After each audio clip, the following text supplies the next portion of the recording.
जितने साल सत्ता में रही उसने कमीशन खाने को प्राथमिकता दी।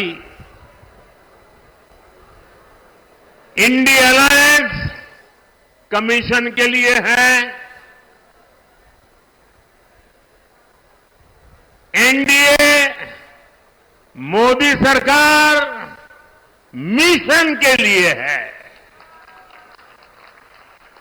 अयोध्या में रामलला का भव्य मंदिर चुनावी घोषणा नहीं बल्कि हमारा मिशन रहा है।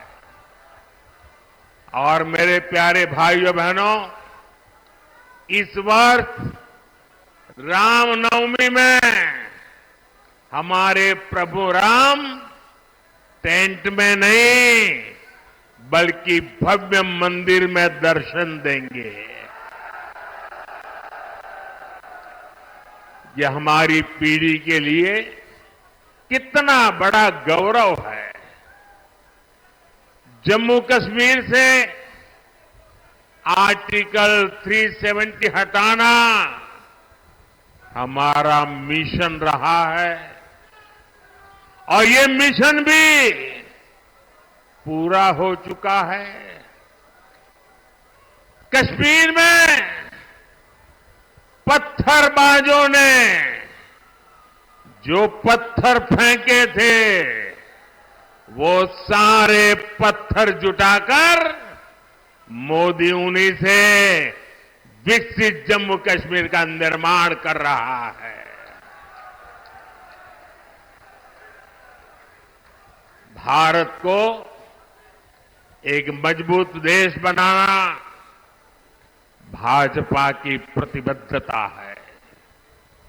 यानी जैसी भाजपा की नीयत है, जैसी निष्ठा है, नीतियां भी वैसी ही बनती है। और इसलिए आज हर हिंदुस्तानी कहता है, अनुभव से कह रहा है, नीयत सही तो नतीजे सही। साथियों, बीजेपी सरकार बिना भेदभाव के काम करती है। हमारी सोच यही है कि सरकार की योजनाएं हर वर्ग, हर जाति, हर व्यक्ति तक पहुंचे।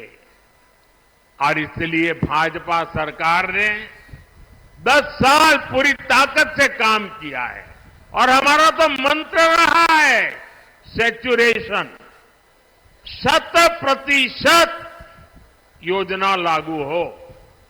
जितने भी उसके लाभार्थी लोग हैं सबको मिलना चाहिए, कोई भेदभाव के बिना मिलना चाहिए। इसका मतलब ये हुआ, जब लाभार्थी उसके हक की चीज उसको मिलती है, सैचुरेशन का मतलब ही होता है वही सच्चा सेक्युलरिज्म है, वही सच्चा सामाजिक न्याय है। सबका साथ, सबका विकास और सबका विश्वास ही ये हमारा मंत्र है। भाजपा ने गरीबों को घर दिए तो हर जाति, हर धर्म के लोगों को मिले। हमने गैस कनेक्शन दिए तो इसका लाभ भी हर वर्ग तक पहुंचा। हम नल से जल हर गली मोहल्ले तक पहुंचा रहे हैं। भाजपा सरकार ने सालों से चली आ रही 3 तलाक की कुप्रथा का भी अंत किया। हमने बड़ा कानून बनाकर करोड़ों मुस्लिम बहनों के हित में काम किया, उनकी गरिमा को पुनः स्थापित किया। और कुछ लोग कभी कभी कहते हैं उत्साह में कि मोदी ने जो 3 तलाक कानून खत्म किया है इससे मुस्लिम महिलाओं को लाभ हुआ है। मैं समझता हूं उनको पूरी समझ नहीं है। ये सिर्फ मुस्लिम महिलाओं का भला हुआ ऐसा नहीं है, सिर्फ मुस्लिम महिलाओं को ही लाभ मिला ऐसा नहीं है। कोई भी मुस्लिम महिला किसी की बेटी होती है, किसी की बहन होती है, और जब मां बाप मुस्लिम बेटी को शादी करवाकर ससुराल भेजते हैं, कितने बड़े सपने देख करके भेजते हैं, लेकिन मन में चिंता रहती है कि कहीं दामाद नाराज हो जाए और 3 तलाक बोल दें, और अगर बेटी घर वापस आ जाए तो पूरा परिवार तबाह हो जाएगा। भाई को चिंता रहती है अगर बहन वापस आएगी तो क्या होगा। मां को चिंता रहती है कि अगर बहन वापस आ जाए तो उसको मैं कैसे पालूंगी। और इसलिए 3 तलाक का कानून खत्म करके, परंपरा खत्म करके, हमने सिर्फ मुस्लिम महिलाएं नहीं, पूरे मुस्लिम परिवार को बचा लिया है। उस लटकती तलवार से मुक्ति दिला दी है। ये एक काम इतना बड़ा मैंने किया है कि आने वाली सदियों तक मुस्लिम बेटियां ये मोदी को आशीर्वाद देती रहेगी। भाजपा देश के हर नागरिक की परेशानी कम कर रही है, हर किसी के लिए नए अवसर बना रही है। भाई और बहनों, सहारनपुर की लड़की की, सहारनपुर की यहां की जो लकड़ी की नक्काशी है, यहां के लोगों के कौशल की ख्याति तो दूर दूर तक है। और योगी जी हो या मोदी, आपका ध्यान है, इसलिए हम दोनों एक बात पर बार बार बोलते हैं, vocal for local, vocal for local. Modi और योगी आपके उत्पादों की बिक्री बढ़ाना चाहता है, और इसलिए हमने एक जिला एक उत्पाद योजना लेकर आया है। क्या इंडी गठबंधन के नेताओं से ये बातें आपने कभी सुनी है? इतना ही नहीं, हमने तो अब हर राज्य में एकता मॉल बनाने की योजना बना दी, और हर राज्य में जो एकता मॉल बनेगा उसमें हिंदुस्तान के हर जिले की चीजें बिकेगी। आप केरल जाओगे तो वहां के एकता मॉल में सहारनपुर की चीजें बिकती मिलेगी। आप बंगाल जाओगे तो वहां एकता मॉल में सहारनपुर जिले की चीजें मिलती रहेगी। मतलब हम देश के 1 डिस्ट्रिक्ट 1 प्रोडक्ट को हर जिले में और दुनिया के हर देश में पहुंचाना चाहते हैं। हमने पीएम विश्वकर्मा योजना शुरू की है ताकि पारंपरिक कला से जुड़े सभी परिवारों की आय बढ़े। इसका लाभ हमारे सहारनपुर के शिल्पियों को बहुत बड़े पैमाने पर होने वाला है। यहां इतनी अच्छी सड़कें बन रही है, इतनी बेहतर रेल और एयरपोर्ट की कनेक्टिविटी हो रही है। भाजपा ने और हमारे योगी जी तो कानून व्यवस्था के विषय में रत्ती भर भी छूट नहीं देने वाले। भाजपा ने अपराधियों को, दंगाइयों को काबू किया तो इसे सुरक्षा के साथ साथ निवेश के लिए भी माहौल बना है। साथियों, ये क्षेत्र अपने कृषि उत्पादकों के लिए भी जाना जाता है। पिछले 10 साल में हमारी सरकार लगातार अपने किसान भाइयों के लिए काम कर रही है।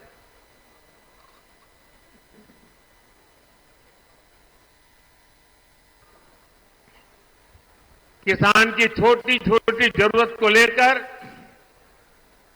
हमारी सरकार संवेदनशील है। आज देश में छोटे किसानों की पीएम किसान निधि के जरिए मदद की जा रही है। अकेले यहां सहारनपुर में ही 3 लाख से ज्यादा किसानों के खाते में 860 करोड़ रुपए सीधे भेजे जा चुके हैं। इसका बड़ा फायदा यहां के गन्ना किसानों को भी हुआ है। हमारे किसानों को यूरिया की खाद की कमी ना हो, इस पर भी हमारा ध्यान है। आप जानकर के हैरान हो जाओगे भैया, एक आंकड़ा मैं कहता हूं, याद रखोगे आप लोग? मैं एक आंकड़ा बोलता हूं, आप याद रखोगे? सभी किसानों को बताओगे? घर घर जाके बताओगे? तो आंकड़ा बताऊं? बताऊं? देखिए, दुनिया के कई देशों में यूरिया का एक थैला 3,000 रुपये में, यूरिया का बोरा 3,000 रुपये में मिलता है। कितने में? याद रखिए, किसानों को बताइए कितने में मिलता है। दुनिया में यूरिया का बोरा कितने में मिलता है? हमारे यहां किसानों को यूरिया का ये बोरा 300 रुपये से भी कम में मिलता है दोस्तों। अब मुझे बताइए, ये बात किसानों को बतानी चाहिए कि नहीं बतानी चाहिए? घर घर जाके बतानी चाहिए कि नहीं बतानी चाहिए? साथियों, अब हम भारत को विकसित राष्ट्र बनाने के मिशन में जुटे हैं। वहीं दूसरी तरफ जो हमारे विरोधी हैं, वो क्या कर रहे हैं? ये सत्ता पाने के लिए तड़प रहे हैं, छटपटा रहे हैं।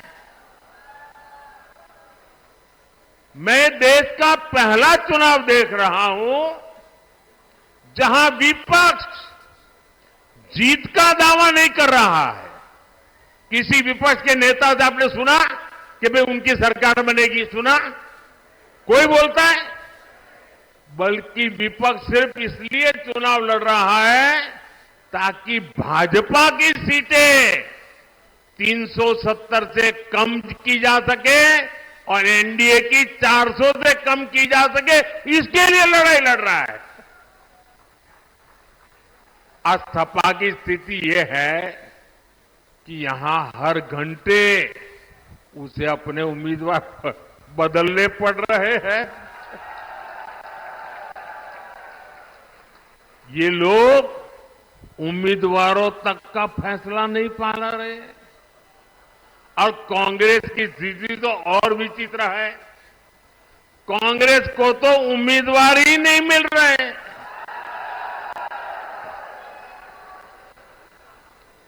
जिन सीटों को कांग्रेस अपना गढ़ मानती थी, वहां भी उसे उम्मीदवार उतारने की हिम्मत नहीं हो रही है। मैंने तो देखा कुछ जगह पे जिसको उन्होंने उम्मीदवार घोषित कर दिया, टिकट दे दिया, उसने दूसरे दिन वो इस्तीफा दे दिया। यानी इंडी गठबंधन अस्थिरता और अनिश्चितता का दूसरा नाम बन चुका है। इसलिए देश आज उनकी एक भी बात को गंभीरता से नहीं ले रहा है। और मैं उत्तर प्रदेश को तो, क्योंकि यहां के लोग बहुत जानकार है, समझदार है, आपको याद होगा पुराना, यहां उत्तर प्रदेश में 2 लड़कों की जो फिल्म पिछली बार फ्लॉप हो चुकी है, उस 2 लड़कों की फिल्म को इन लोगों ने फिर से रिलीज किया है।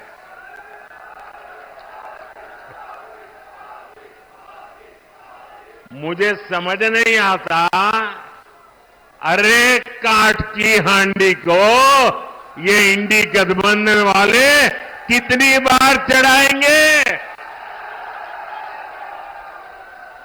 साथियों, कभी जिस कांग्रेस ने आजादी की लड़ाई लड़ी थी और कैसे बड़े बड़े दिग्गज कांग्रेस के साथ जुड़े हुए थे, महात्मा गांधी का नाम जुड़ा हुआ था, लेकिन आज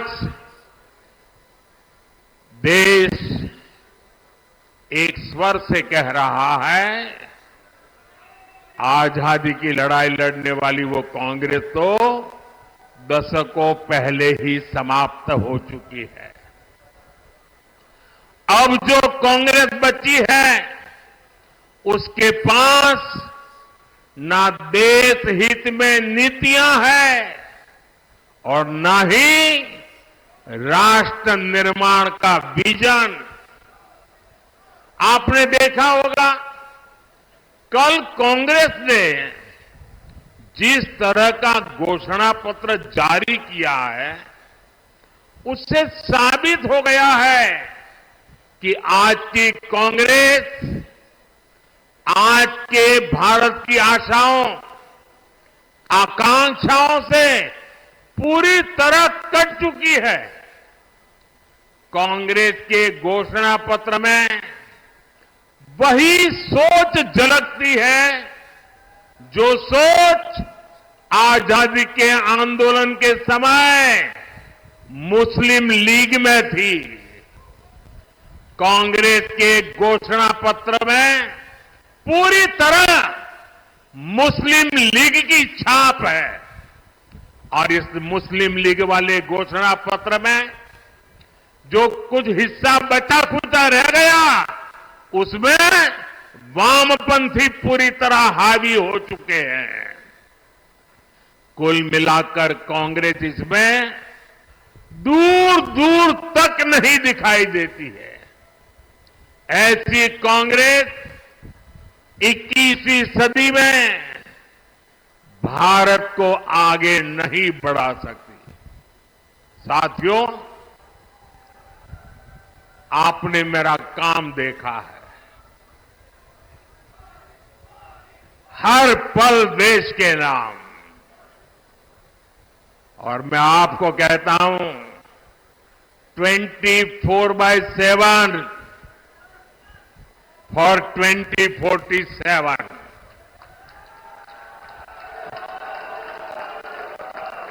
24/7 फॉर 2047। ये मोदी हर पल आपके नाम, हर पल देश के नाम। और इसलिए मोदी कहता है, आपका सपना मोदी का संकल्प है। मैं अगर भ्रष्टाचार पर आज कड़ा प्रहार कर रहा हूं तो ये आपके बेहतर भविष्य के लिए ही है। भ्रष्टाचारी गरीब के सपनों को तोड़ते हैं, आपको लूटते हैं, आपके अधिकारों को लूटते हैं, आपको आगे बढ़ने से रोकते हैं। अगर आपका बेटा या बेटी नौकरी के लिए योग्य है, लेकिन भ्रष्टाचार करके किसी और को नौकरी दे दी जाए, तो आपके बेटे बेटी का भविष्य क्या होगा? और इसलिए मैं आपके बेटे बेटी के भविष्य को बचाने के लिए इतनी गालियां खा रहा हूं, इतनी लड़ाई लड़ रहा हूं।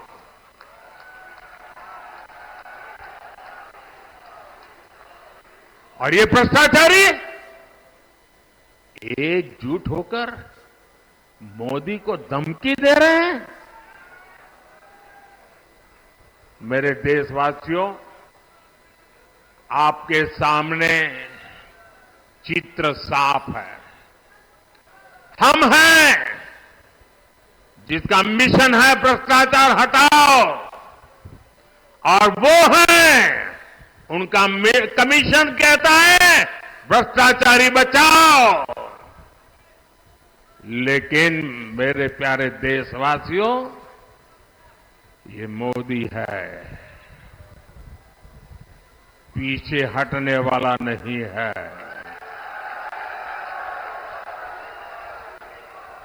भ्रष्टाचार पर तेज कार्रवाई जारी रहेगी, ये मोदी की गारंटी है।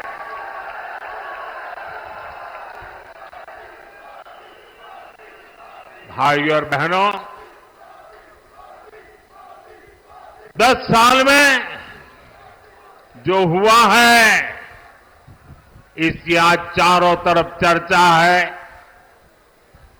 लोग घंटों घंटों तक इस काम की सफलता की सराहना करते हैं। मैंने अभी एक बच्चे का वीडियो देखा, छोटा बच्चा, और वो A to Z मोदी ने क्या क्या योजनाएं लाई है बढ़िया तरीके से बोलता है। 8-10 साल का बच्चा था। इसका मतलब काम बहुत हुआ है, लोग इसे पसंद भी करते हैं। लेकिन मोदी का मन क्या कहता है? काम बहुत भले हुआ हो, लेकिन मोदी के मन में जो सपना है ना, उस हिसाब से तो ये काम अभी ट्रेलर है, ट्रेलर।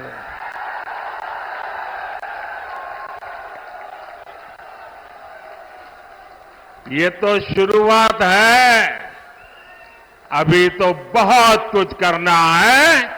अभी तो हमें देश को बहुत आगे लेकर जाना है। साथियों, वो दिन दूर नहीं जब भारत दुनिया की तीसरी सबसे बड़ी इकोनॉमी बन जाएगा। वो दिन दूर नहीं जब भारत खाद्य तेल और दालों में भी आत्मनिर्भर हो जाएगा। वो दिन दूर नहीं जब भारत में बने सामान दुनिया के कोने कोने में अपनी पहचान बनाएंगे। ऐसे ही विराट संकल्पों के लिए मोदी को मोदी की गारंटी पूरा करने के लिए आशीर्वाद चाहिए। और इसके लिए सहारनपुर से हमारे साथी राघव लखनपाल जी और केरला से हमारे साथी प्रदीप कुमार जी को भारी मतों से विजयी बना करके संसद में मेरा साथ देने के लिए भेजना है। लेकिन इसके लिए आपको एक काम करना होगा। करेंगे। आपको अपने ही रिकॉर्ड तोड़ने होंगे, तोड़ेंगे। आपके बूथ में पिछले 3 चुनाव में जितना मतदान हुआ है, उसको रिकॉर्ड तोड़ के अधिक मतदान करवाएंगे। पिछले 3 चुनाव में आपके बूथ में जितने वोट मिले हैं, उससे ज्यादा वोट बीजेपी को दिलवाएंगे। घर घर जाएंगे, बूथ जीत करके लाएंगे। मेरी आपसे अपेक्षा है, इस बार इन दोनों लोकसभा सीट के सभी बूथों पर हमें जीत करके दिखाना है, दिखाएंगे। और जैसा योगी जी ने कहा, गर्मी बहुत है। इतनी गर्मी में मतदान अधिक हो, ये हम सबकी जिम्मेवारी है। धूप कितनी ही तेज क्यों न हो, हमने सुबह सुबह ही मतदान करवाना है।